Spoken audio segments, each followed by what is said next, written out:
தங்கம் விலை ஏறினதுனால சூரியவர்தன் யாரும் தொட முடியாத உயரத்தை தொட்டுட்டான். இந்த சாம்ராஜ்யத்தை கட்டி காப்பாத்துறதுக்கு 5 பார்ட்னர்களை 5 தூண்களா பயன்படுத்திக்கிட்டான்.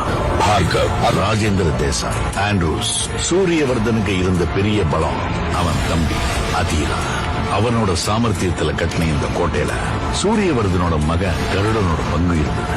இவங்க 2 பேர் இருந்ததால KGF யாராலும் நெருங்க கூட முடியல. நான் அங்க ஏற்கனவே ஒருத்தன் தன்னோட கால் தடத்தை பதிச்சுட்டான்னு அவங்க யாருக்குமே தெரியல.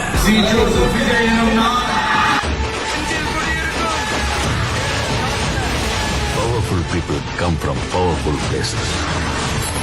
ஆண்ட்ரூஸ் எப்போ பாம்பே ராக்கிக்கு அந்த சமுத்திரம் கூட சின்ன குளம் மாதிரி ஆயிடுச்சு.